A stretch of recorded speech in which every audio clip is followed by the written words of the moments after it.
Ya, oke. Pada kesempatan ini saya sebagai moderator akan menyampaikan beberapa runtutan acara kita. Nanti pertama ada pembukaan, kemudian yang kedua ada penyampaian dari wakaf kurikulum, yang ketiga materi, kemudian yang keempat nanti ada tanya jawab, dan yang kelima ada penutup. Baik, untuk acara pertama, marilah kita sama-sama membuka acara pada siang hari ini dengan mengucapkan lafaz basmalah. Bismillahirrahmanirrahim. Yang kedua, nanti ada kata sambutan atau penyampaian dari Wakaf Kurikulum Men 5 Yogyakarta kepada Ibu Hajah Musfiroh SPD MPD, disilakan. Sekarang, Mbak? Ya, iya Bu. Assalamualaikum warahmatullahi wabarakatuh. Waalaikumsalam warahmatullahi wabarakatuh. Bismillahirrahmanirrahim. Alhamdulillahirabbil alamin wassalatu wassalamu ala asrofil mursalin wa ala alihi wa ashabihi ajmain amma ba'du. Rabbi shrah li sadri wa yassir li amri wahlul 'uqdatam min lisani yafqahu qawli.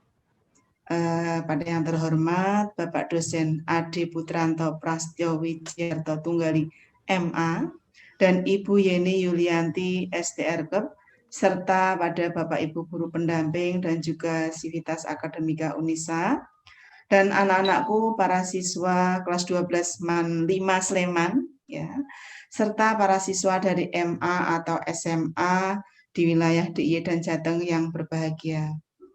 Mari bersama-sama kita memanjatkan puji syukur kehadirat Allah Subhanahu wa taala yang telah memberikan rahmat dan nikmat yang banyak, sehingga pada siang hari ini kita bisa bertemu dalam ruang virtual untuk bersama-sama ya kita memberikan motivasi dan menumbuhkan semangat pada anak-anak para siswa kelas 12 yang nantinya akan menggantikan para generasi kita untuk belajar terus-menerus, ya, lebih maju, dan juga setelah lulus dari SMA atau dari MA, ya, itu senantiasa bersemangat untuk menuntut ilmu, karena orang yang berilmu itu akan banyak bermanfaat bagi diri sendiri, bagi keluarga, ya, terutama pada orang tua, juga pada masyarakat sekitar tempat kita berada, serta lebih jauh lagi adalah pada bangsa dan negara Republik Indonesia. Untuk itu, anak-anak sekalian agar bersemangat, ya, bersemangat dan bersemangat terus dalam menuntut ilmu, walaupun di masa pandemi seperti ini. Dan tak lupa sholawat serta salam senantiasa kita haturkan pada junjungan kita Nabi Agung Muhammad Sallallahu Alaihi Wasallam yang kita nantikan syafaatnya di hari akhir. Amin ya rabbal alamin. Selanjutnya kepada Bapak narasumber dan Sivitas Akademika dari Unisa, kami mengucapkan terima kasih yang tak terhingga karena telah menyelenggarakan acara ini dan berkenan memberikan motivasi bagi anak-anak kami para siswa kelas 12 agar bertambah semangat dan terdorong terus, ya, semangatnya untuk belajar sampai tua, ya, karena dalam agama Islam bahwa menuntut ilmu itu wajib bagi setiap muslim dan muslimat dari ayunan sampai ke liang lahat, dari kecil sampai mau meninggal, itu orang dalam agama Islam diwajibkan untuk menuntut ilmu. Nah, untuk itu kepada para siswa semua, kami harapkan untuk bisa mengikuti dengan penuh semangat sampai selesai acara ini, agar kalian nanti mendapatkan ilmu yang lebih sempurna pada siang hari ini, dan insya Allah akan berguna bagi kalian. Ya, Allah sudah berfirman dalam surat Al-Mujadalah, ya, ayat 11, bahwa Allah mengangkat orang yang beriman tetapi berilmu, ya, beberapa derajat dibandingkan yang lainnya. Oleh karena itu, agar kalian nanti bisa menjadi orang-orang yang betul-betul bermanfaat, ya, dan punya istilahnya perannya sangat besar dalam kehidupan ini ya, kemanfaatannya untuk mencapai kebahagiaan dunia dan akhirat, maka menuntut ilmu lah ya. Jangan segan menuntut ilmu sampai kapanpun ya, sampai kapanpun.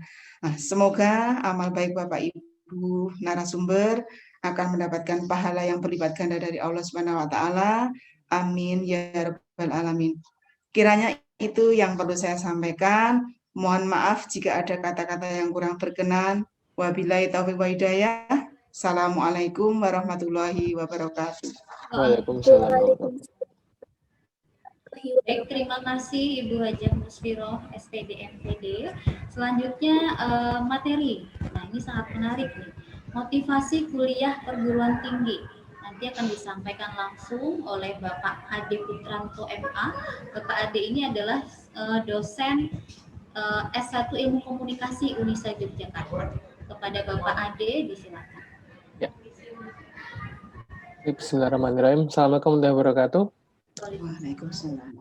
Yang saya hormati Bu Musrifah, apa kabar Bu? Salam sehat selalu. Mbak Yeni, apa kabar? Sehat Pak Ade. Ya, teman-temanku yang di sini, adik-adik ya, selamat siang, salam sejahtera, salam sehat selalu. Tak kenal maka tak sayang tadi sudah disampaikan oleh Mbak Yeni, saya ditugaskan untuk mengisi materi pada siang hari ini. Perkenalkan, nama saya cukup panjang gitu karena memang aslinya bukan orang Jawa. Orang Jawa biasanya 1 atau 2 atau 3 suku kata ya. Saya dari luar, dari luar Pulau Jawa, dari Sulawesi, makanya ada marga di belakang yaitu Tunggali.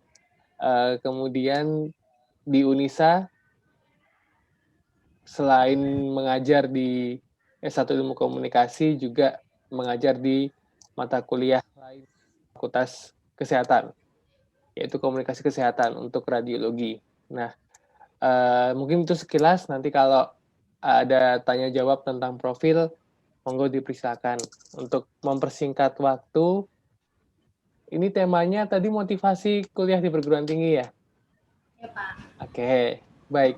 Teman-teman, sebelum menunggu saya share PPT online pada siang hari ini, coba dong kita interaksi sedikit melalui kolom chat untuk teman-teman yang ada di sini, yang bagian kelas 12 maupun yang memang punya cita-cita yang tertunda gitu. Sedikit kita membayangkan waktu dulu atau waktu yang akan datang ketika teman-teman sudah waktunya untuk lulus. Teman-teman tuh ingin kuliah di mana sih? Ketiknya nanti nama, spasi kampusnya, spasi program studinya. Coba deh, saya tunggu deh, sambil saya share screen ya. Coba, kalian pasti akan punya cita-cita, saya kalau udah lulus dari MAN 5 nanti mau kemana ya? Coba dicek. Saya yakin cek ombak, kalau kata Bu Susi ya. Ya, silakan diketik di kolom chat. Jadi nama, spasi kampus tujuan, spasi program studi. Kalian tuh sebenarnya tuh mau kuliah di mana sih? Dan jurusannya apa? Coba di chat ya. Silakan. Saya tunggu. Teman-teman.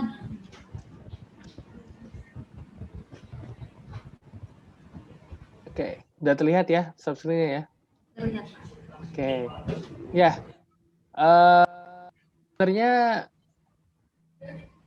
materi kali ini itu adalah materi yang mungkin teman-teman sering dapatkan di sekolah maupun di seminar-seminar motivasi sebenarnya. Dan untuk saya, ini saya buat tadi dan insya Allah ada ilmu yang akan ada di sini. Jadi gini teman-teman, kita berbicara tentang speak up sama startup. Startup itu kalau di keilmuan teknologi informasi mungkin seperti aplikasi dan sebagainya. Tapi di dalam materi kali ini adalah yang saya maksudkan startup itu adalah kalian itu sedang menyiapkan sesuatu untuk langkah selanjutnya, next level dari siswa menjadi mahanya para siswa. Iya nggak sih? Jadi di masa pandemi ini yang sangat membahagiakan kita, kenapa saya sebut masa yang paling membahagiakan? Karena waktu dengan keluarga menjadi lebih banyak, kemudian teman-teman menghargai usaha, effort, dan quality time dengan guru walaupun melalui media-media pembelajaran daring. Kemudian teman-teman juga bahagianya adalah gemuk karena belajarnya dari rumah. Jadi makannya sama orang tua gitu ya. Nah, berbeda dengan saya dulu, saya merantau dari asli saya Sulawesi, makanya di akhir ada Marga Tunggali, ke Jogja, ya, kemudian kuliah di salah satu perguruan tinggi swasta, karena tidak diterima di negeri, jujur saja. Kemudian melanjutkan program pasca sarjana di salah satu PTN, gitu. Nah, itu saya, gitu. Dan kalian masanya sudah berbeda dengan saya. Nah, makanya kali ini saya akan berbagi bahwa, wah, bagus nih, ada tiga ya. Saya respon dulu, ada UNY Teknik Boga, PGSD, ada di Uinsuka, kemudian ada di UI, lalu ada di UGM Hukum. Nah, ya, itu berarti speak up. Sekarang bagaimana kita menyiapkan tentang start-nya? Startup-nya itu seperti apa? Oke. Wah, ada gangguan nih. Tidak mau ganti ya? Oke, sebentar ya. Ternyata dia nge-freeze. Oke, jadi teman-teman,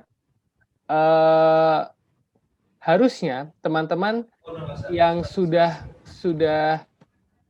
punya tadi mau ke hukum, mau ke UI, itu sudah sangat bagus, luar biasa keren. Nah, sekarang kita ke bagaimana kita menyiapkan diri kita untuk ke next step-nya. Nah, terlihat nggak ya, Mbak Yeni? Mohon maaf. Terlihat, Pak. Terlihat. Oke, coba saya share screen lagi. Ya, jadi teman-teman, fakta di lapangan, dengan teman-teman saja, saya mengklaim ya ini, mengklaim bahwa hampir 90% mahasiswa di Indonesia mengaku salah jurusan ketika menjalani perkuliahan. 90%. Kemudian, bahkan ada yang nekat keluar dari apa yang sudah dikuningan. Jadi, teman-teman ketika sudah berjalan prosesnya perkuliahan, teman-teman jadi mahasiswa, sudah pakai alma mater, ada dapat kartu tanda mahasiswa, itu ketika teman-teman mengaku salah jurusan, berhenti di tengah jalan. Banyak faktornya tentunya. Tapi ada 3 faktor utama di sini. Untuk start ya, bukan untuk yang tadi, ada yang nekat keluar pada itu. Semoga teman-teman yang hadir di forum ini tidak akan mengalami klaim yang tadi saya sampaikan. Jadi, teman-teman harus mengetahui. Pertama, menuruti kehendak orang tua, tidak mampu membuat perencanaan kuliah dan program studi yang sesuai dengan diri mereka, yang paling parah adalah sekedar ikut-ikutan teman. Nah, faktor ketiga utama ini adalah hasil survei penelitian saya. Ya, jadi ketika saya meneliti teman-teman mahasiswa yang mengaku salah jurusan ketika menjadi perkuliahan, 3 faktor paling utama adalah menuruti kehendak orang tua, bukan kehendak diri sendiri, tidak mampu membuat perencanaan kuliah, sekedar ikut-ikutan teman. Nah, apakah 3 faktor ini negatif? Menurut saya tidak. 3 faktor ini bisa menjadi positif ketika teman-teman memilih program studi kuliah datang dari diri sendiri dan datang dari pengetahuan yang teman-teman lakukan tentang jurusan yang teman-teman tuju. Maksudnya adalah life is yours, ya kan? Saya bahasa Inggris nggak apa ya? Life is yours, gitu. So when you pull it untuk menuruti kehendak orang tua, tolong didengarkan. Kemudian kamu ulik itu cari ya, cari. Aku tuh orang tua tuh memilih program studi ini tuh untuk apa ya gitu ya. Lulusannya jadi apa ya gitu. Jangan hanya iyain aja tanpa teman-teman ya sudah gitu. Karena saya yakin tidak ada orang tua yang akan menjerumuskan anaknya. Gitu. Namun, ada namun tadi, life is yours. Jangan lupa, life juga hidup juga sebuah pilihan. Makanya bagaimana kamu memilih? Tadi di chat, walaupun ada tambahan mungkin ya di chat ya. Coba saya lihat lagi. Di chat, itu teman-teman sudah ada yang mau ke hukum, ada yang mau ke PGSD. Nah, bertumpulah kepada dua hal. Pertama adalah karir impian. Untuk sedikit curhat teman-teman, pada saat saya mengerjakan skripsi saya untuk sarjana, itu saya masih memimpikan saya menjadi seorang jurnalis karena saya mengambil ilmu komunikasi. Tapi nyatanya saya menjadi seorang akademisi. Jadi, karir impianmu itu harus dirajut dari sekarang. Karena itu akan berpengaruh kepada program studi yang teman-teman pilih. Kemudian analisislah. Jangan kuliah hanya untuk menjadi status mahasiswa semata. Namun, pilih keilmuan yang relevan. Kenapa? Karena kuliah itu adalah salah satu media untuk meraih kesuksesan. Sangat mubazir ketika teman-teman hanya menjadi mahasiswa yang menghabiskan status. Status itu gini, kalian di media sosial upload dengan teman lagi ke kantin kampus gitu ya. Kemudian lagi kerja kelompok, tapi nothing gitu ya.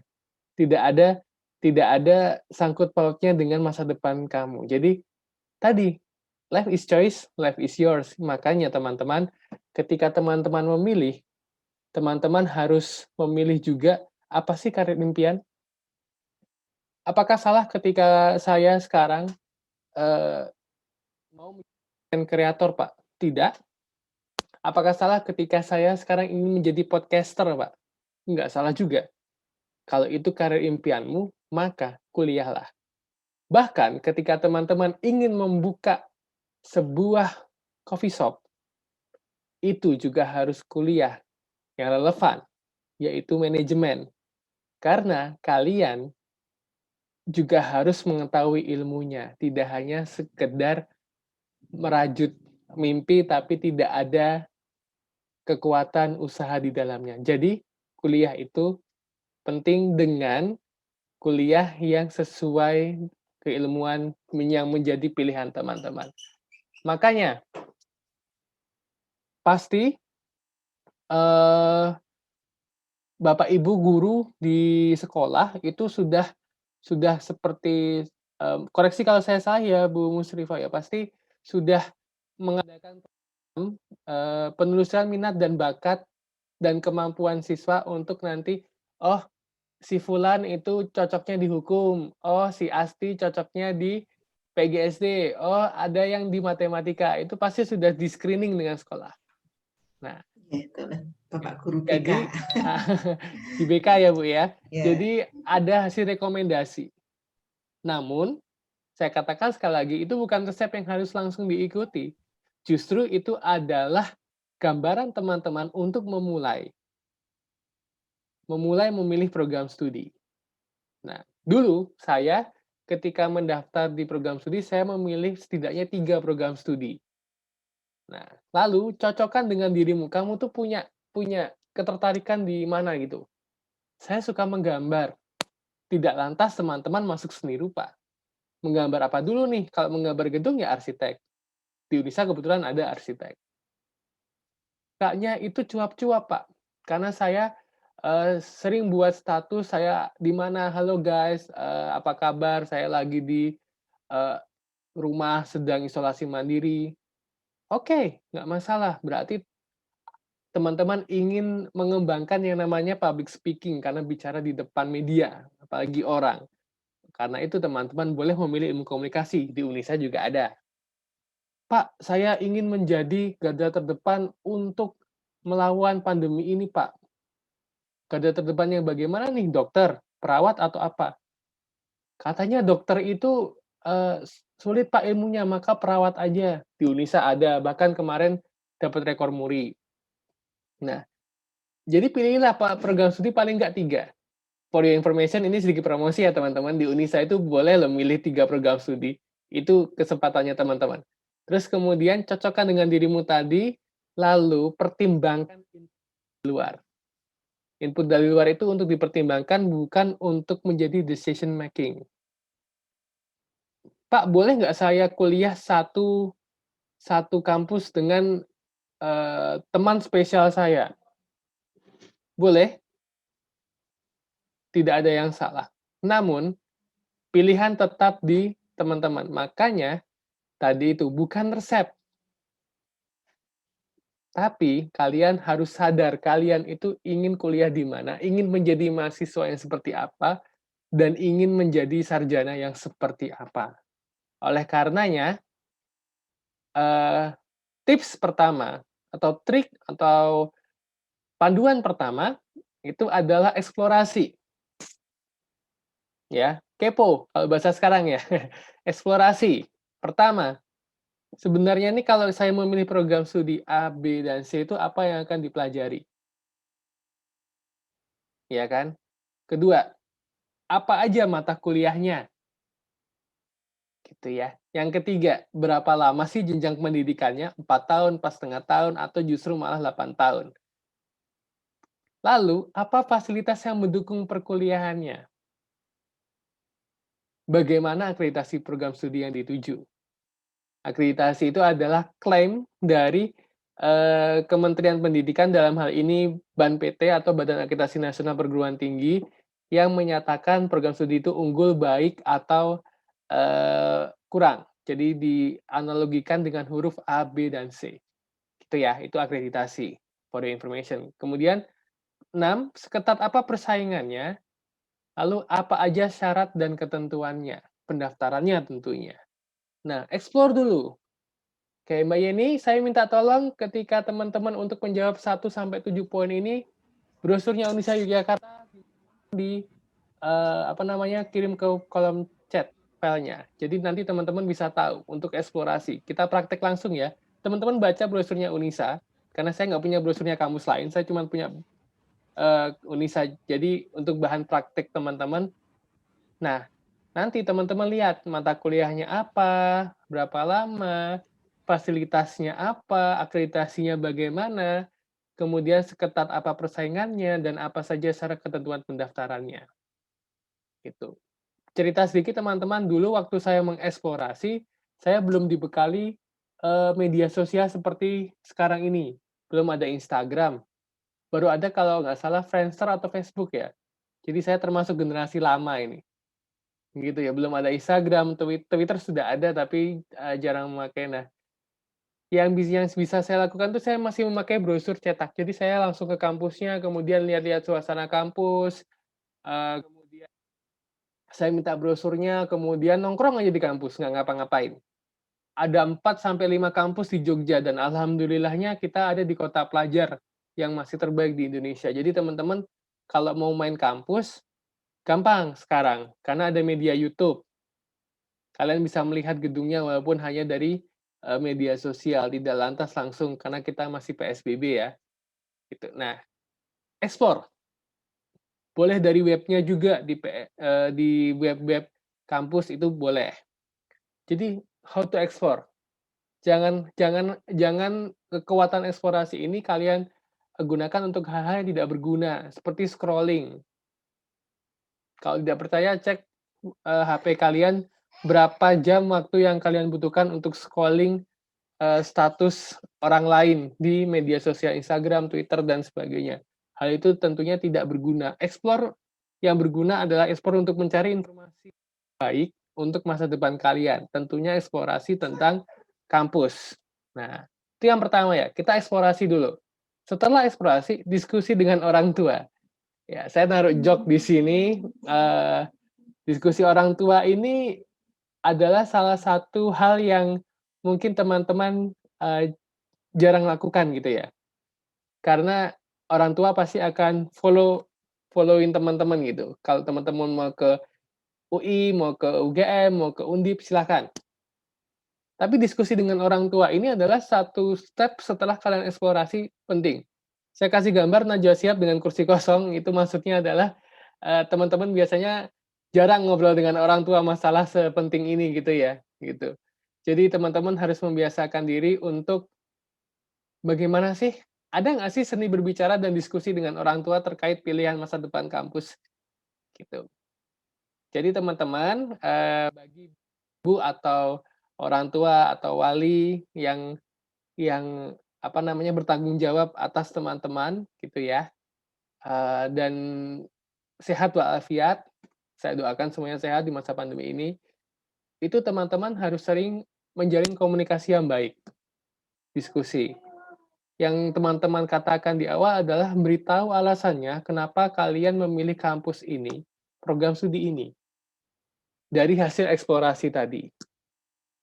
Lalu kalian buat kesepakatan dengan orang tua kalian. Kalau saya dengan bapak ibu saya dulu, kesepakatannya adalah tidak lulus tepat waktu, maka kuliahnya harus bayar sendiri. Alhamdulillahnya lulus tepat waktu. Itu yang pertama. Kesepakatan yang kedua, saya harus mengirimkan kartu hasil studi saya yang isinya nilai-nilai per semester. Ketika nilainya itu 3,5, maka akan mendapatkan punishment. Tapi ketika di atas 3,5 itu akan mendapatkan reward. Punishment dan reward-nya adalah kesepakatan di awal. Nah, deal-deal seperti itulah yang harus kalian jalin. Tentunya reward dan punishment tidak berbentuk fisik ya teman-teman ya. Tapi apa namanya, ada hal lain. Kalau saya dulu punishment-nya adalah ketika di bawah 3,5, maka mata kuliah yang dapat jelek itu diulang dengan biaya sendiri. Gitu. Itu pengalaman saya. Padahal dulu saya di sini apa namanya, di PTS gitu ya. Nah, buat kesepakatan seperti itu. Oke, kalau kamu memilih program studi ini, kampusnya ini, maka ya sudah kesepakatannya adalah kamu harus lulus tepat waktu. Masa studinya 4 tahun misalkan. Gitu. Jangan lebih dari 6 tahun karena kalau lebih dari 6 tahun berarti kamu gitu ya. Cara ke saya ya, kamu lebih bodoh dari SD. Gitu. Itu kesepakatannya. Lalu tunjukkan kesungguhannya teman-teman dong. Karena teman-teman memilih, teman-teman sudah membuat kesepakatan dengan orang tua atau wali teman-teman, tunjukkan kesungguhannya teman-teman. Gitu. Semangat dalam proses perkuliahan nantinya. Semangat juga dalam berorganisasi di kuliah di kampus tersebut, gitu ya. Nah, semua itu harus dikomunikasikan dengan baik, ya, dengan orang tua atau wali dari teman-teman. Jadi intinya adalah the most important thing-nya adalah passion-nya harus ditunjukin. Passion teman-teman bahwa ketika saya apa namanya, mengambil keputusan saya akan kuliah di kampus A dengan program studi A, maka saya tidak akan menyesalinya. Dan itu salah satu ciri-ciri orang yang dewasa. Gitu ya. Jadi teman-teman di sini sudah dianggap sebagai orang yang grow up gitu, yang dari remaja ke arah dewasa, teman-teman harus jangan patah semangat, apalagi di masa pandemi ini. Tidak ada halangan untuk tetap belajar tadi yang disampaikan ibu kita, ibu kurikulum kita, bahwa tidak ada kata berhenti untuk belajar selama teman-teman masih bisa untuk belajar, gitu ya. Nah, itu tips dan triknya. Jadi ada 2 hal. Lalu ada nggak sih hal-hal yang perlu diperhatikan dalam memilih kampus? Hal-hal yang perlu diperhatikan itu mudah teman-teman. Yang pertama adalah pertimbangkan 5 faktor dalam memilih kampus. Nih, ada akreditasi, kemudian ada lokasi, ada biaya studi dan beasiswa, lingkungan sosial, kemudian UKM, kegiatan mahasiswa. Paling tidak 5 ini yang menjadi faktor teman-teman untuk memilih kampus. Ingat, kampus itu besar karena mahasiswanya. Jadi jangan mendompleng nama besar kampus. Nah, ketika teman-teman menjadi salah satu sivitas akademika kampus tersebut, teman-teman harus berprestasi. Itu lazim dilakukan. Pertama, kita cari akreditasinya. Apa? Ya, yang kedua lokasi. Kalau sekarang trennya adalah, amannya adalah, yang dekat dengan lokasi rumah teman-teman itu yang paling dicari. Jadi masih dalam lingkungan Provinsi Daerah Istimewa Yogyakarta. Sebab tidak mungkin teman-teman kuliah keluar. Walaupun nanti kuliahnya bisa online, oke, tapi lokasi penting, ya. Lalu biaya studi dan beasiswa. Yang harus diperhatikan ketika teman-teman tadi eksplorasi itu, teman-teman mencari biaya beasiswanya. Ada nggak sih beasiswa unggulan dari kampus ini? Jika semakin banyak beasiswa yang ditawarkan di kampus itu, berarti kampus tersebut merupakan salah satu kampus yang besar, gitu ya. Lalu lingkungan sosialnya seperti apa?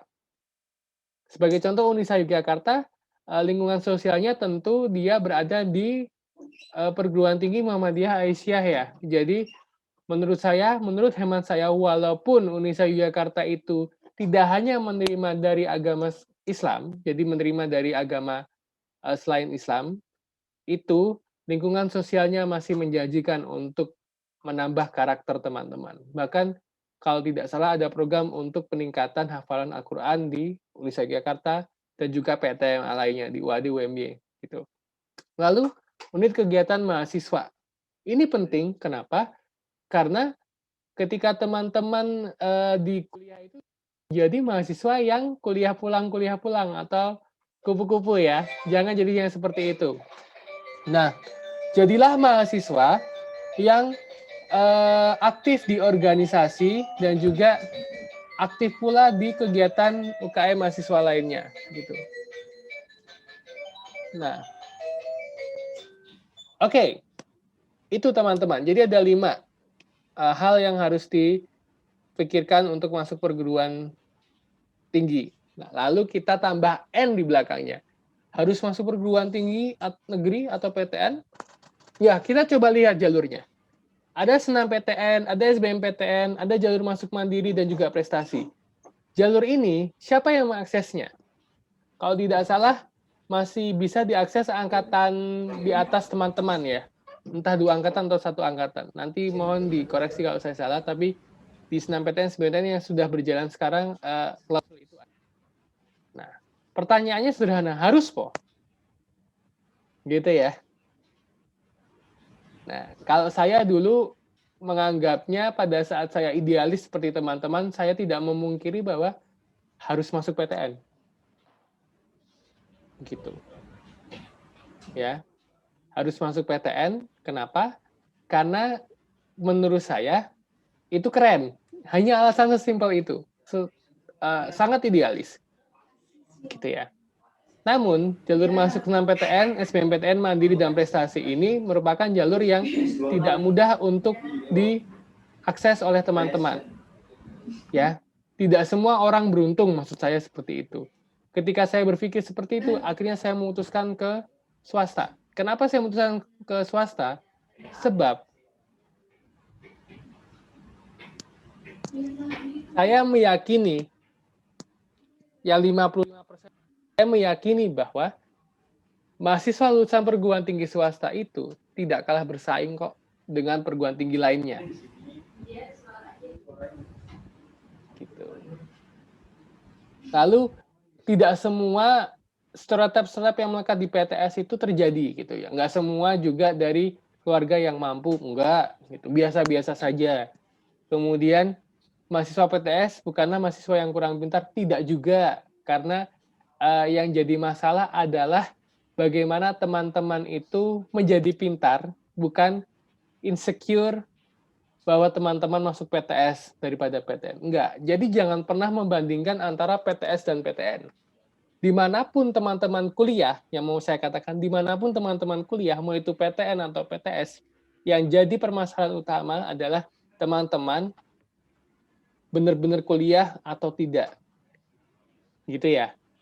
Kalau tidak kuliah, teman-teman akan menjadi mahasiswa yang biasa-biasa saja. Tapi kalau tekun, pantang menyerah, tetap belajar, semangat, dan sebagainya, teman-teman ya tidak ada embel-embel perguruan tingginya. Yang dilihat adalah nama baiknya teman-teman sebagai mahasiswa. Gitu. Lalu, jangan pernah berpikir bahwa mahasiswa PTS itu bukan atau sebagai mahasiswa yang terbuang karena dia tidak masuk PTN itu, enggak. Tadi saya bilang saya masih idealis karena dianggap keren. Ternyata setelah saya menjalani kuliah di perguruan tinggi swasta, ada suatu kebanggaan tersendiri ketika saya duduk berdampingan dengan perguruan tinggi lainnya, gitu ya. Jadi kita equal atau sama rata gitu. Jadi tidak ada harus po, minder po, enggak bisa dibandingkan. Yang bisa dibandingkan adalah teman-teman ketika menjadi mahasiswa mau belajar atau tidak. Karena dimanapun kalian belajar, mau di perguruan tinggi ujung dunia pun, kalau teman-teman tidak niat belajarnya, maka teman-teman tidak bisa menjadi apa-apa. Makanya, kalian harus tahu jenis perguruan tinggi. Yang pertama adalah perguruan tinggi kedinasan. Di samping ada perguruan tinggi negeri dan perguruan tinggi swasta.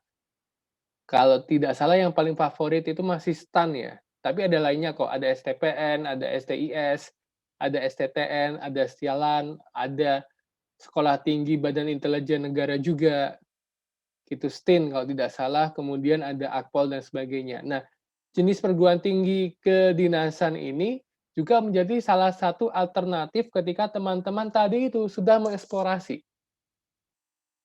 Jadi saya ulang ya, jangan minder kuliah dimanapun. Tapi minderlah ketika teman-teman sudah menjalani itu, tapi waktu kalian terbuang sia-sia. Tuh, makanya baca surat Wal Asri ya.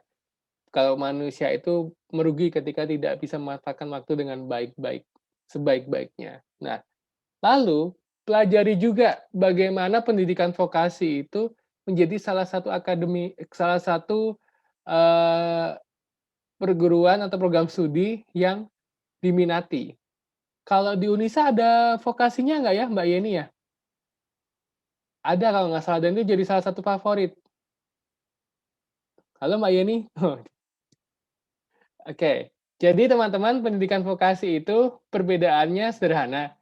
Ada akademik, ada vokasi, ada profesi. Yang akademik itu adalah semuanya pendidikan tinggi ya, tapi penguasaannya berbeda. Yang satu adalah ilmu pengetahuan teknologi atau disiplin ilmu, jadi nanti gelarnya sarjana. Yang satu adalah penguasaan keahlian terapan tertentu, lalu yang satu adalah pendidikan profesi. Nah, pendidikan profesi ini beda dengan vokasi dan akademik. Kalau profesi itu ditempuh setelah pendidikan sarjananya selesai. Kalau di Unisa tadi Mbak Yeni sudah tersambung belum ya? Sudah ya? Mbak Yeni? Ya, masih di mute kayaknya. Oke. Mbak Yeni, Sudah, kalau Pak. di Unisa itu yang paling favorit ada vokasi tidak ya? D4 ada ya? Vokasi D4-nya D4 anestesiologi, Pak. Oh iya, itu. Banyak ya peminatnya itu ya? Sangat banyak, paling hits, Pak. Oh, paling. Kemudian kalau profesi di Unisa juga ada ya, nggak salah ya?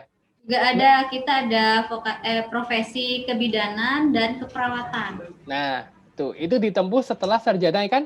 Ya, setelah S1. Oke, jadi kalau di Fakultas Kesehatan tuh teman-teman agak panjang masa studinya karena dia harus ke sarjana dulu kemudian ambil profesi ya. Iya. Mau itu profesi fisio, perawatan, dan kebidanan tadi itu. Iya, Alhamdulillah di Unisa udah ada. Nah, jadi teman-teman, selain PTN, PTS, dan perguruan tinggi kedinasan juga ada yang namanya pendidikan vokasi. Itu menjadi salah satu tujuan teman-teman untuk nanti studi lanjut. Nah, coba direview ya.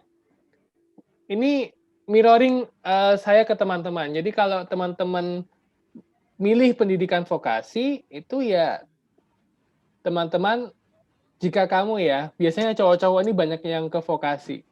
Karena dia lebih ke terapan. Nggak ingin buang-buang waktu, terus kemampuannya spesifik, lalu lebih senang mempelajari ilmu praktis, lalu ingin menjajal kesempatan yang lebih mendalam, itu pendidikan vokasi menjadi salah satu tujuan teman-teman. Tapi kalau teman-teman ingin menjadi seorang akademisi atau peneliti, butuh gelar profesi, lebih senang mempelajari hal teoritis dan mendasar, lalu ingin menjajal kesempatan yang lebih luas, akademik. PTN, itu boleh. Jadi semua kembali ke teman-teman. Teman-teman ini mau kemana? Semoga dari Zoom ini nggak tambah bingung, tapi tambah terbuka ya. Jadi teman-teman boleh ke PTN, boleh ke PTS, boleh ke vokasi, tapi sesuaikan dengan minat, kemampuan teman-teman yang menjadi cikal bakal teman-teman mau kuliah di mana. Nah, ada anomali di Di Indonesia terutama, ini miris menurut saya. Alhamdulillah tidak jadi di Yogyakarta. Ini saya ambil dari fotonya drama Korea, jadi ada cincin 2 gitu ya. Itu maksudnya adalah tunangan dan menikah gitu. Anomali di Indonesia adalah teman-teman yang lulus dari SMA, MA, SMK itu di Indonesia ya, bukan di Jogja ya. Di Indonesia itu pelariannya dalam tanda kutip itu adalah lamaran atau menikah. Apakah diperbolehkan? Boleh, tapi ada tapinya. Ini menjadi keterbelakangan bagi kita semua. Nah, saya yakin teman-teman yang hadir di sini 30 partisipan ini adalah generasi emasnya Indonesia. Jadi janganlah terburu-buru, ya. Janganlah terburu-buru untuk teman-teman bagian cowok-cowok terutama ya, untuk teman-teman sudah ada tanggungan gitu ya. Anak orang lain lagi. Kejarlah mimpi teman-teman. Ini bisa menanti di usia yang tepat. Akan lebih hebat ketika teman-teman menyelesaikan pendidikan setinggi-tingginya, bahkan sampai magister atau sampai doktor, baru teman-teman memutuskan untuk membina rumah tangga, itu pilihan. Tapi harus ada bekal terlebih dahulu. Jangan seperti anomali yang terjadi di Indonesia ini. Kalau tidak salah paling banyak di Lombok ya. Di Lombok itu, mohon maaf kalau ada yang orang Lombok, karena ini bicara saya melalui data bahwa ketika pandemi, bosan, dan juga tidak ada keseriusan untuk studi lanjut, untuk menikah dan sebagainya, atau memutuskan untuk berwirausaha dan sebagainya. Nah, anomali ini yang harus kita kikis dari sekarang. Kenapa? Karena insya Allah ini pendidikan itu ada investasi yang paling menjanjikan gitu. Tidak termakan waktu dan usia, itu yang paling penting. Makanya teman-teman, dunia ini luas. Mau teman-teman kuliah sampai di Eropa pun tidak masalah. Jadi hidup ini harus diisi dengan hal-hal yang paling bermanfaat. Yang paling bermanfaat diantaranya adalah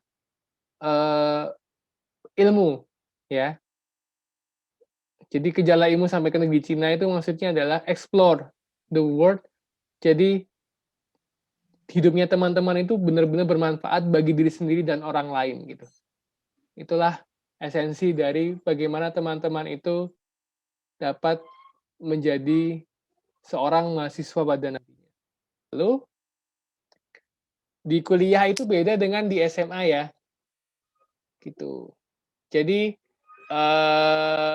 pasti akan dapat saudara gitu ya. Saya juga dapat saudara dari kesukuan yang berbeda, ada dari Riau, ada dari Jambi, Kalimantan, ada dari Lombok gitu, dan sebagainya. Nah, itu namanya teammate yang teman-teman akan dapat ketika teman-teman berkuliah. Jadi intinya, konklusinya adalah saya menganjurkan teman-teman untuk memilih kuliah.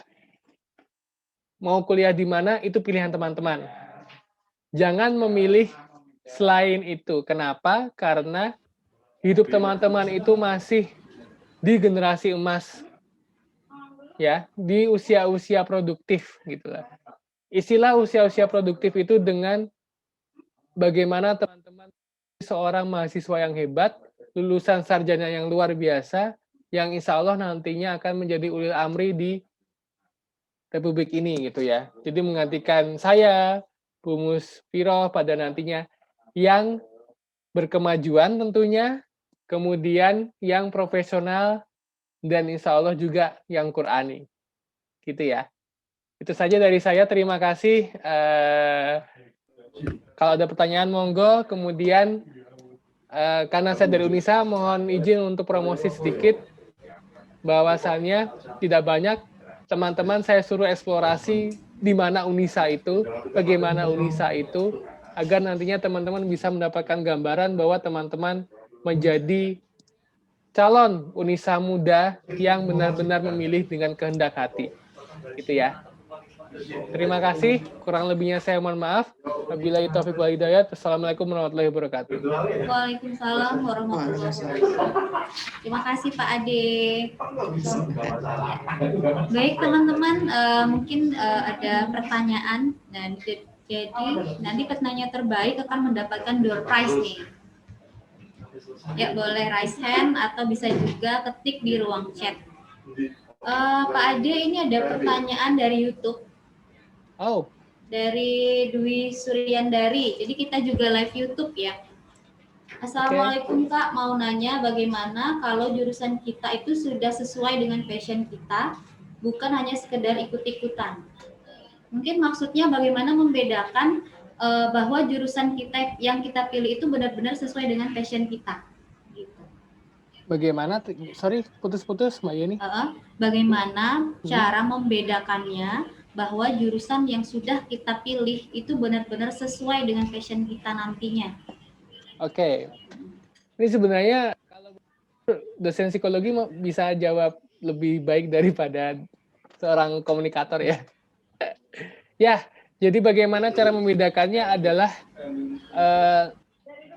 teman-teman ketika mempunyai passion atau dorongan itu, tentunya teman-teman harus menakar bahwa dorongan itu atau passion itu terukur. Maksudnya terukur seperti ini.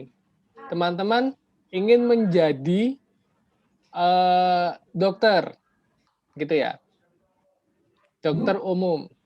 Ya, dokter umum. Nah, oke, itu terukur. Passionnya di situ, ya kan? Nah, kemudian teman-teman explore. Oh, dokter umum itu ada sendiri. Ada juga dokter gigi. Ada juga dokter bedah, gitu kan. Kalau dokter umum bedanya dengan dokter gigi dan dokter bedah apa ya? Kalau dokter umum nanti harus mengambil yang namanya spesialis. Mau spesialis radiologi, mau spesialis SPOG, lupa saya kepanjangannya, mau spesialis apa gitu ya. Nah, itu namanya terukur. Kemudian bedanya di mana gitu kan? Bedanya adalah ketika teman-teman sudah mengeksplorasi dan bisa mengukur bahwa kemampuan teman-teman itu ingin menjadi dokter umum, maka teman-teman harus siap dengan konsekuensinya untuk mengambil spesialis pada suatu hari nanti. Gitu. Kenapa? Karena memang peraturannya seperti itu. Kalau teman-teman ingin lebih spesifik lagi, teman-teman pilihlah dokter, tapi dokter yang dokter gigi. Tapi dokter yang dokter anak. Gitu. Spesialis anak juga ada ya. Gitu. Nah, itulah yang disebut membedakan. Contohnya lagi, ada di sini saya baca, ada yang memilih komunikasi, tapi komunikasi itu kan belum terukur.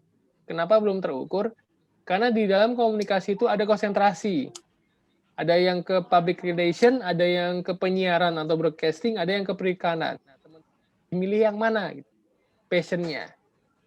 Gitu. Arsitektur juga seperti itu. Ada arsitektur yang dia hanya bangunan, ada yang dia desain. Di teknologi juga seperti itu. Ada yang perkebunan, ada yang pertanian, dan juga ada yang biomedis. Nah, itu semua adalah caranya adalah eksplorasi tadi itu untuk membedakan mana yang passion terukur dan mana yang tidak terukur. Yang tidak terukur itu yang tadi itu. Saya ingin jadi dokter, tapi saya tidak tahu dokter itu ngapain gitu. Alhasil nanti akan menjadi sesuatu yang tidak baik untuk teman-teman ketika menjalaninya. Gitu. Oke. Ada lagi mungkin?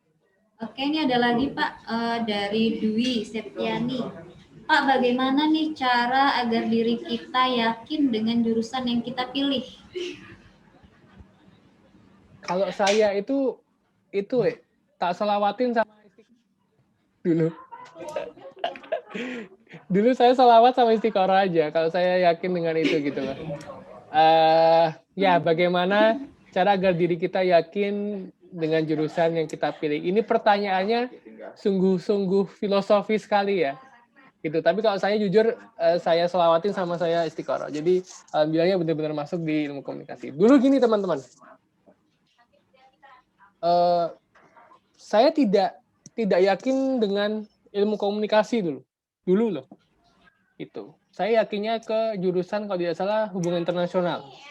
Tapi bagaimana cara agar diri saya yakin pada saat itu adalah saya melihat satu hal yang membuat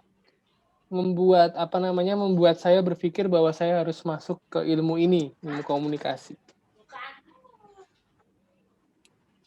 Satu hal, saya pada saat itu, teman-teman, pada saat itu video call itu belum ditemukan.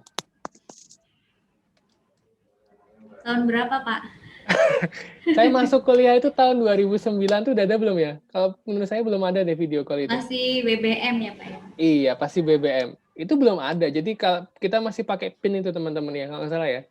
Add PIN dong, add PIN dong. Jadi pada saat itu saya berpikir bahwa jika nanti ada satu masa di mana komunikasi itu bisa bertatap muka melalui handphone, maka media itu tidak akan pernah mati.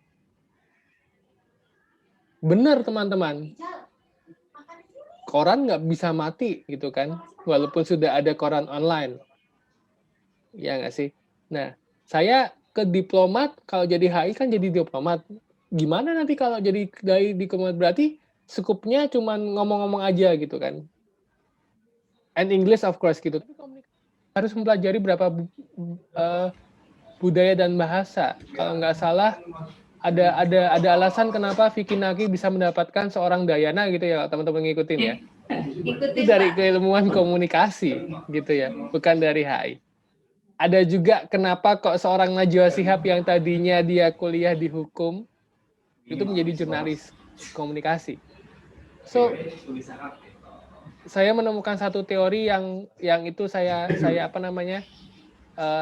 Oh iya ya, berarti besok media itu bisa berkembang. Satu, yang kedua adalah ada kalau nggak salah itu penjual kerupuk teman-teman. Penjual kerupuk bilang ke saya pada saat saya mendaftar HI atau komunikasi.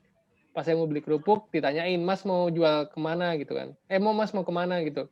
Saya mau daftar kuliah Pak. Oh, mau masuk mana? HI. Oh, HI ada berapa? Ada. Terus dia kebetulan nanya. Oh, cuman HI aja Mas gitu. Sederhana itu. Oh, ini ada pilihan keduanya, ada komunikasi gitu. Nah, oke. Terus dia nyaranin ya, saya nggak tahu pendidikan si yang tukang kerupuk depan rumah saya ini apa, karena saya tidak underestimate gitu. Dia menyarankan seperti ini, Mas mending ke komunikasi. Karena manusia itu nggak bisa hidup kalau nggak komunikasi. Buktinya Mas beli kerupuk saya karena saya tadi, bilang kerupuk gitu, keliling rumah. Sesederhana itu teman-teman. Mungkin nanti semesta akan menunjukkan itu ya. Tapi ada baiknya teman-teman yang dari cerita saya itu harus teman-teman garis bawahi bahwa input dari luar itu menjadi salah satu pertimbangan dari teman-teman untuk meyakinkan diri. Selebihnya teman-teman istiqoroh sama sholawat. Insya Allah itu nanti akan tambah yakin. Gitu ya. Sebab tidak ada yang bisa meramalkan masa depan. Bisa membuat masa depan itu teman-teman sendiri. Gitu sih. Jadi bagaimana caranya yakin? Ya tadi itu eksplorasi, kemudian cari ini nanti lulusnya gimana gitu. Di bagian apa gitu. Agar nantinya teman-teman bisa mantep banget untuk memilih jurusan itu. Gitu. Ya, terima kasih Pak Ade. Ini ada pertanyaan lagi Pak dari YouTube dari Pak Dono Anggoro. Sukses buat Unisa Jogja. Mohon informasi tentang prodi bioteknologi, prospeknya dan ruang lingkupnya di bidang apa ya Pak? Ya, oke. Bioteknologi, ya. Bioteknologi itu keilmuan yang kebetulan saya di Unisa juga di admisi ya, jadi saya tahu infonya gitu ya, nggak cuma di komunikasi. Dan juga pernah ngajar di bioteknologi, gitu. Kita pernah tergabung dalam penelitian media interaktif cloning, gitu. Imagine bahwa kita tidak pernah membayangkan bahwa manusia kembar identik itu bisa dibuat, gitu. Katanya dosen bioteknologi itu gitu. Tapi ada etiknya. Kenapa? Karena itu hanya terjadi di luar. Gitu. Terus bioteknologi mempelajari apa, Pak? Kalau bioteknologi Unisa itu ruang lingkupnya adalah di pertanian dan juga perkebunan. Intinya teman-teman bagaimana pertanian, perkebunan dan perikanan. Gitu. Baru-baru ini tim dosen biotek itu bercita-cita itu membuat salah satu cara imunisasi bagi anak melalui buah untuk usia 1 tahun kalau nggak salah. Kalau buah itu kalau untuk bayi belum bisa diberikan ya kalau usia di bawah 1 tahun ya Mbak Yeni ya. Iya, lebih dari 6 bulan Pak baru boleh MPASI. Oke, jadi bisa ya. Jadi vaksinasi bayi, mungkin vaksinasi COVID itu kita makan buah bukan disuntik. Karena cuma berangkat dari hal sederhana, yaitu banyak orang yang takut jarum suntik gitu, Betul, termasuk betul. saya.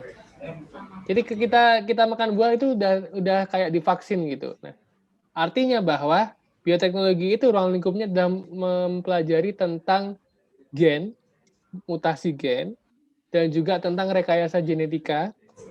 Lalu juga dia mempelajari tentang biomedis, kemudian dia juga mempelajari tentang etik dari biologi itu. Kalau masih ingat pelajaran biologi itu kromosom X ketemu kromosom Y jadinya apa? XY kan? Nah, itu satu-satunya pelajaran ketika saya di IPA, cuma itu aja yang ingat gitu. Lainnya lupa. Gitu. Kemudian Berarti lulusan hampir mirip dengan S1 pertanian ya Pak ya? ya, cuma Mirip ya? ini dia ada unsur biologinya. Oh, ada unsur biologi. Dan Biotek Unisa Yogyakarta itu alhamdulillah kemarin menjadi, kalau tidak salah prestasinya itu berhasil menemukan 4 mutasi gen virus COVID-19 yang terjadi di Indonesia. Jadi for information, katanya hasil penelitiannya teman-teman mahasiswa biotek itu sudah bermutasi virusnya di Indonesia. Jadi tidak mirip sebagai virus corona yang terjadi di Wuhan. Nah, itu mutasi gen. Nah, mereka berhasil mendeteksi itu dan mendapatkan penghargaan dari pimpinan Pusat Muhammadiyah tingkat nasional. Terus kemarin juga menang di Malaysia kalau tidak salah gitu. Jadi kalau tidak bisa menang dari bolanya Indonesia, dari bioteknya Indonesia bisa menang dari Malaysia gitu ya. Nah, terus sarjananya ruang lingkup pekerjaannya di mana gitu kan? Banyak teman-teman. Bahkan jadi pengusaha pun bisa. Ya siapa tahu dari forum ini sebanyak 30 orang menghasilkan bahwa ada satu lele yang kalian rekayasakan genetiknya menjadi dagingnya seenak gurameh gitu, misalkan kayak gitu. Nah, itu nanti jadi laris gitu kan. Nah, bioteknologi mempelajari itu. Jadi ruang lingkup kerjanya luar biasa besar dan mungkin akan menciptakan tanaman yang harganya juga ratusan miliar seperti fenomena sekarang orang beli tanaman banyak banget gitu kan. Mungkin bisa ke sana gitu. Nah, namun perlu diingat bioteknologi Unisa itu satu-satunya program studi bioteknologi di Indonesia. S1. Lainnya ada di luar negeri. Jadi sangat beruntung ketika teman-teman memilih itu. Gitu sih. Terima kasih Mas Dono Anggoro ya? Mas Dono Anggoro. Oke, mungkin teman-teman yang lain yang masih ingin bertanya bisa di ruang chat atau bisa raise hand ya.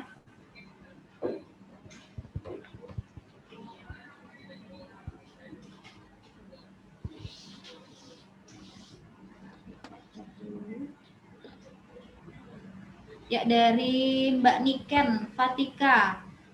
Assalamualaikum Pak, bagaimana sih cara menentukan untuk kuliah yang sesuai dengan bakat kita? Nih, gimana nih Pak Ade? Ya, oke. Saya contohnya ke diri sendiri ya, nanti kalau contoh ke orang lain kita jadi gibah. Oke. Tadi dari tukang kerupuk, ada satu faktor lagi yang paling besar. Percaya atau tidak percaya, mungkin nggak apa-apa ya Bu Musrifo ya, mungkin ini baik atau buruk, saya nggak tahu, tapi ini impact-nya. Teman-teman, saya itu termasuk penggemar Harry Potter. Tahu ya? Tahu Pak. Tahu ya, pasti tahu. Dan juga penggemar daripada Marvel. Mungkin mahasiswa saya banyak yang tahu. Nah, nonton filmnya iya, baca komiknya juga iya, gitu kan. Nah, bakat saya itu harusnya kalau direlevansikan dia masuk ke sastra ya, karena Harry Potter itu masuk ke sastra populer. Tapi bagaimana caranya menemukan kuliah sesuai dengan bakat? Kalian tentukan dulu. Ketika kalian menyukai sesuatu, kalian gunakan seperti apa sih? Kalau saya pribadi, ketika saya membaca Harry Potter novel, itu semuanya bahasa Inggris, teman-teman. Nggak ada yang bahasa Indonesia karena saduran. Itu yang pertama. Yang kedua, komik-komik pun yang bergambar itu bahasa Inggris, nggak ada yang bahasa Indonesia, gitu ya. Yang bahasa Indonesia mungkin baru-baru ini ketika saya membaca literatur atau komik-komik buatan Indonesia yang saya risetkan. Nah, saya membaca sesuatu yang namanya budaya pop. Ya kan? Satu, budaya pop saya baca. Yang kedua, saya baca Inggris untuk meningkatkan how to speak, how to pronunciation, and how to I make my TOEFL better than everyone. Gitu ya. Jadi, bahasa itu bisa dipelajari gitu lah. Dan bagaimana mempelajari bahasa itu tentunya saya nggak mau dong hanya untuk mempelajari bahasa. Saya mempelajari bahasa itu untuk digunakan. Bagaimana cara menggunakannya? Ilmu komunikasi. Kenapa? Karena kita berkomunikasi dengan orang lain. Jadi, salah satu tips bagi teman-teman untuk menyesuaikan dengan bakat teman-teman, kalian tuh sukanya di mana gitu. Kemudian kalian menggunakan kesukaan kalian itu untuk apa? Apakah untuk just for fun atau untuk improve skill-nya teman-teman? Kalau teman saya itu edik di film, teman-teman. Dia menonton film dan alhamdulillah sekarang menjadi salah satu sutradara yang sangat heboh di Indonesia dengan film Bilal. Namanya Mas Ismail Basbet kalau teman-teman tahu. Itu filmnya keren. Ya itu, jadi ketika teman-teman suka hunting foto gitu kan, suka kemudian membaca sesuatu yang dia bahasa Inggris gitu. Gunakanlah itu sesuai dengan minatnya teman-teman. Jadi jangan berpikir ketika kita membaca sesuatu kita harus ke jalur bahasa, enggak. Tapi ketika teman-teman bilang bahwa oh, Pak Ade itu baca novel untuk meningkatkan kemampuan bahasa Inggrisnya. Bagaimana caranya untuk itu tetap terjaga? Ya kita pilih jurusan yang menampung itu, ilmu komunikasi. Oh, ternyata Mbak Yeni Yulianti itu suka di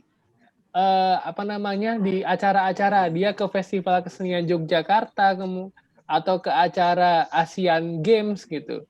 Masuklah itu ke manajemen. Kenapa? Karena itu how to manage. Oh, ternyata ada tadi Mas Dono itu sukanya adalah di bidang olahraga. Dia suka main bola gitu. Boleh masuk ke PSIK-nya UNY. Boleh juga masuk ke fisioterapinya Unisa. Kenapa? Karena ketika kamu senang sesuatu, kamu pasti akan menemukan hal yang menarik di dalamnya. Gimana ya kalau saya bisa mengobati diri saya sendiri? Oh, berarti di fisioterapi. Gimana ya saya mengimprove kemampuan olahraga saya? Oh ya di PSIK. Kemudian bagaimana ya saya merawat orang? Ya bisa di keperawatan juga. Gitu. Oke, gitu Mbak. Oke, makasih Pak Ade. Pak, menyambung yang tadi, bagaimana ya Pak, ada tips nggak Pak biar bisa atau berani untuk berbicara di depan umum? Kadang kan suka malu. Kalau belajar di rumah di depan kaca kayaknya pintar banget, tapi pas ketika di depan umum jadi ngeblank, lupa semuanya. Gimana nih Pak Ade? Pertama kalau jadi menggembungkan mulut seperti ini, ke kanan ke kiri gitu kayak orang habis kena apa gitu ya, senam mulut untuk nanti melemaskan otot-otot mulut. Kemudian yang kedua adalah yang paling penting adalah teman-teman ketika berbicara itu tidak sembarangan. Jadi kalian buat teks gitu loh teman-teman. Jadi ada teks nanti poinnya ini, poinnya itu, poinnya ini gitu kan. Oke, terus kemudian saya improve di sini. Jadi buat catatan kecil. Terus lalu ketika di orang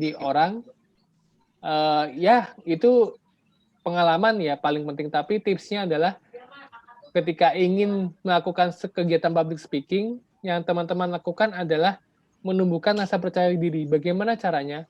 Ada orang yang teriak sekencang mungkin, ada orang yang memukul sesuatu, benda yang keras, dengan kepalan tangan kosongnya, ada juga orang yang dia, mohon maaf, buang air, karena grogi. Gitu ya. Itu tiap orang beda-beda, gitu kan. Nah, bagaimana cara menumbuhkan percaya dirinya adalah coba. Dan jangan pernah merasa bersalah ketika ada kesalahan. Artinya jangan pernah kapok. Gitu. Berarti harus berani mencoba ya Pak ya? Ya. Salah nggak apa-apa. Salah nggak apa-apa. Nggak apa-apa. Oke, makasih. Ini masih ada pertanyaan Pak dari siapa ini ya? Kak, Unisa bisa ngejamin kesuksesan ke depan nggak ya setelah lulus dari sana? Terus susah masuknya, susah keluarnya kayak kampus sebelah gitu nggak ya Kak? Gimana nih? Ya, oke. Yang bisa jamin kesuksesan teman-teman itu diri teman-teman. Kalau Unisa itu tidak bisa menjamin, jujur ya, tidak bisa menjamin. Tapi bisa memfasilitasi. Gitu ya. Karena saya terkesima dengan kata-katanya Khalifah ya, Khursyidin ya, salah satu 4 sahabat Nabi. Itu pertama, jangan pernah mengharapkan janji dari manusia karena itu sia-sia, gitu ya. Sama saja dengan jangan pernah mengharapkan janji dari institusi karena itu juga sia-sia. Kenapa? Karena yang menjamin kesuksesan itu diri teman. Unisa hanya memfasilitasi, fasilitasnya di mana kita punya sekitar 200 amal usaha Muhammadiyah Aisyah yang akan bisa menjadi lahan praktek dan kerjanya teman-teman, bahkan lahan magang. Tentunya di kurikulumnya Unisa itu ada yang namanya lahan praktek dan magang juga yang nanti menjamin ketika teman-teman sukses di sana, teman-teman bisa ditarik institusi itu sesuai dengan kemampuan teman-teman. Jadi tidak kami, tapi teman-teman. Nah, tugas kami adalah mempersiapkan teman-teman itu menjadi orang-orang yang masa depannya terjamin, gitu ya. Tapi yang mau menjamin itu teman-teman sendiri. Jadi tolong dibedakan hal itu. Yang pertama. Yang kedua adalah masuknya Unisa dan keluarnya Unisa itu sulit, tapi juga mudah. Jadi tengah-tengah. Sulitnya di mana? Sulitnya adalah ketika teman-teman malas untuk menyiapkan syarat pendaftarannya. Itu ya, clear ya. Karena itu syaratnya cukup mudah. Kemudian ketika mau lulus, sulitnya adalah ketika teman-teman melawan rasa malas. Karena menjadi mahasiswa adalah tentang bagaimana teman-teman itu melawan diri sendiri. Kamu mau lulus cepat tergantung kamu lulus lambat tergantung kamu, gitu ya. Jadi yang tengah-tengah, kenapa tengah-tengah? Karena ketika teman-teman menjalani, kalian berproses dan kalian tumbuh di dalamnya, saya yakin teman-teman tidak akan merasa sulit dan tidak juga merasa mudah. Gitu ya. Tapi yang jelas yang saya garis bawahi di sini adalah kurikulum di Unisa itu adalah menjamin untuk teman-teman tidak hanya punya kemampuan teoritis saja, tapi juga soft skill. Gitu. Jadi insya Allah teman-teman nanti bisa untuk menjadi sesuatu di masa depan. Gitu Mbak Yeni. Baik, terima kasih Pak Ade. Masih banyak sekali pertanyaan. Oh iya. Oke. Apa nih?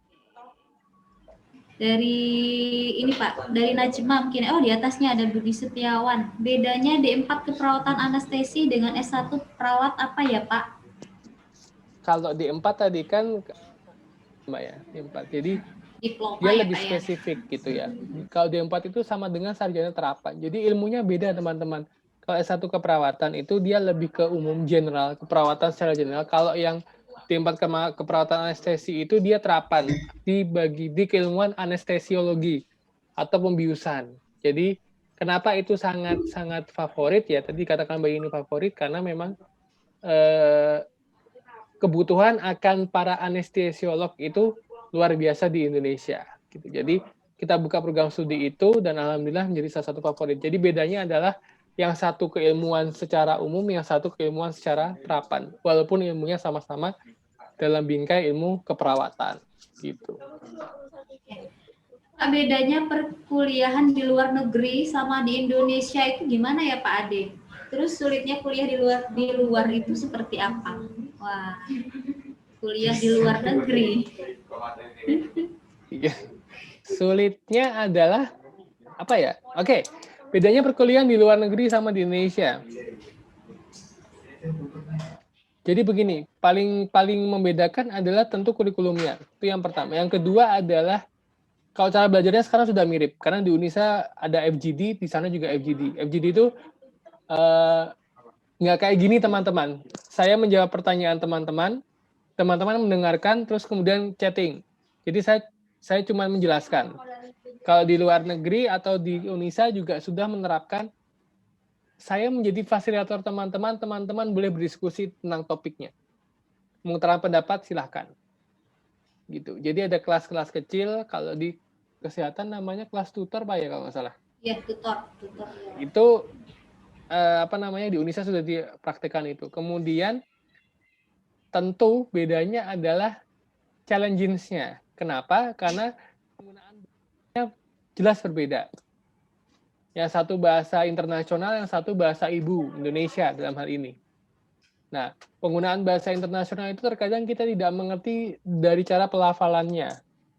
Gitu ya. Ada teman para bapak ibu dosen di luar sana itu yang dia mungkin dari bangsa India atau bangsa apa yang bahasa Inggrisnya itu pelafalannya cukup membingungkan gitu ya. Itu challenge-nya di masalah bahasa. Sulitnya adalah ya kalau teman-teman misalnya nonton film aja, Pak Habibie itu kuliah di luar negeri, karena saya belum pernah kuliah di Pak Eyang Habibie ya, almarhum, itu kuliah di luar negeri itu dia membawa istrinya Bu Ainun dan dia harus hidup dengan sepatu yang bolong di tengah salju. Jadi kalau teman-teman ingin kuliah di luar negeri, kalian tidak hanya untuk siap fisik saja, tapi harus siap mental. Itu sulitnya sama, jangan pernah mengeluh, gitu ya. Jadi mau kuliah di Indonesia atau di luar negeri, jangan pernah mengeluh, gitu. Kalau sistem perkuliahannya tentu berbeda, karena kalau luarannya ya luaran. Jadi kalau kalian jadi sarjana di luar negeri itu kalian tidak skripsi. Di Indonesia skripsi. Gitu. Lalu bagaimana Pak di luar negeri? Kok nggak skripsi? Tidak skripsi tapi publikasi naskah ilmiah di internasional. Dan itu lebih susah. Gitu ya. Gitu Mbak. Ya. Doakan nanti yang ada di forum ini bisa kuliah di luar negeri juga. Mau itu S2 atau S3-nya. Amin. Masih ada 2 pertanyaan nih Pak Ade. Oke. Kak, bagaimana cara untuk menemukan bakat yang cocok dengan diri sendiri? Karena sudah nyari-nyari kok nggak ada yang cocok ya. Dan yang kedua, bagaimana cara meyakinkan orang tua dengan pilihan prodi atau jurusan yang kita inginkan? Oke, yang pertama tadi, tapi tidak ada yang cocok. Bagaimana menemukan bakat yang cocok dengan? Bagaimana cara menemukan bakat? Oke. Ya maksudnya mungkin bakatnya tidak cocok dengan jurusan yang dipilih. Oke. Yang pertanyaan kedua tadi apa Mbak Yeni? Sorry. Meyakinkan orang tua Pak dengan pilihan prodi yang kita inginkan. Oke. Ya, yang bakat dulu ya. Kalau tidak ada yang cocok bakatnya, itu jangan dijadikan sebuah beban, gitu ya. Tapi dijadikan itu refleksi, gitu ya. Mas Angga Nugraha ya. Nah, Mas Angga ini kan kalau dari namanya cowok ya. Jadi ketika teman bakatnya tidak ada di program studi yang diinginkan, maka ya hal yang harus dilakukan adalah bagaimana bakat itu tadi itu digunakan gitu loh. Saya yakin keterampilan atau bakat Mas Angga ini nggak cuma satu dan tidak mungkin ada yang cocok gitu. Oleh karena itu mohon untuk dielaborasi lagi, kemudian dicocok logi lagi dengan program studinya. Caranya adalah misalnya bakatnya menulis. Mau menulis apa nih? Mau menulis artikel, mau menulis berita, itu ada sesuatu yang berbeda. Kalau dia sukanya menulis status, maka dia menjadi jurnalis. Kalau dia menulis diari, maka cocoknya dia adalah di Fakultas Sastra, seperti itu. Gitu. Jadi cari diferensiasinya dan bagaimana Mas Angga nanti menemukannya itu di perkuliahan. Saya yakin pasti akan ketemu pada suatu hari nanti dengan itu. Kalau masih tidak ketemu juga, ya istiqoroh. Gitu. Kemudian, ini kayaknya sedikit curhat ya. Oke. Mbak Amanda. Oke. Bagaimana cara meyakinkan orang tua dengan pilihan prodi jurusan yang diinginkan? Tertekan saya, Pak. Oke. Ya. Pada dasarnya setiap orang tua itu ingin yang terbaik bagi anaknya ya, Mbak Yeni ya. Mau itu orang tua di sekolah, guru-guru kita, maupun orang tua di rumah, itu pasti menginginkan yang terbaik bagi putra-putrinya gitu. Lalu bagaimana meyakinkan itu adalah dengan teman-teman tadi itu, komunikasi yang baik, buatlah kesepakatan, lalu menunjukkan bahwa pilihan saya ini bisa dipertanggungjawabkan gitu loh. Kalau kebetulan jujur orang tua saya tidak pernah kamu harus ke sini gitu, nggak pernah gitu. Tapi dia ngasih gambaran-gambaran, kalau kamu ke program studi ini, kamu jadi ini, nanti gimana, kalau kamu ke program studi ini, kamu jadi begini, nantinya gimana, gitu. Tapi ada juga loh yang orang tua itu maunya kamu di program studi A gitu. Ada, memang ada dan tidak bisa dipungkiri gitu. Karena tadi risetnya 90%. Nah, bagaimana cara meyakinkannya tadi itu? Komunikasikan dengan baik, kemudian buatlah kesepakatan. Kesepakatannya adalah ketika saya memilih program studi itu, saya janji saya akan kumlot, lulus dengan IPK sempurna 4,00, kemudian tepat waktu, saya janji nanti saya akan kuliah ini dengan program beasiswa. Kalau nanti saya salah jurusan atau salah dengan pilihan saya bertanggung jawab atas masa depan saya sendiri. Itu.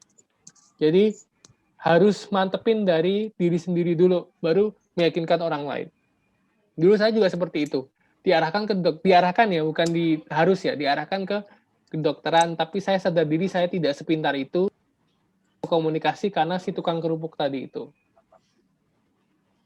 Ya, baik. Sepertinya pertanyaan sudah terjawab semua, Pak Ade.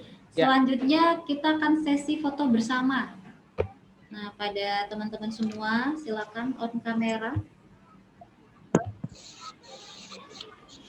Oke. Berikan senyum terbaik.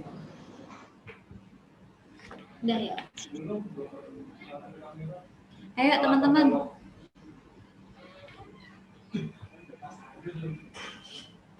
Dari slide 1 dulu ya. Udah bisa.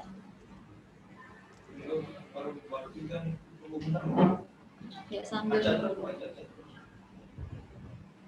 mana nih yang lain nih? Oh, terima kasih Bu Musila, teman-teman, terima kasih sudah membersamai. Thank you, salam sehat ya. Ya Pak. Kita foto dulu ya Pak Ade. Oke. Sama-sama Pak Ade, terima kasih juga. Ya, slide 1 dulu. Saya itu, semua satu slide ya. Oke. Oke, 1, 2. Ya, 1, 2, 3. Oke. Oke. Sudah? Ya, sudah. Baik, terima kasih Pak Ade Putranto MA atas materi yang sangat bermanfaat. Kemudian terima kasih pula untuk Ibu Wakakurikulum, Ibu Haja Musfilah, terima kasih atas waktunya. Dan terima kasih juga untuk seluruh teman-teman yang sudah hadir dan bergabung di link Zoom kita pada hari ini. Saya selaku moderator, mohon maaf bila ada kata yang salah. Semoga kita akan bertemu kembali di acara-acara selanjutnya.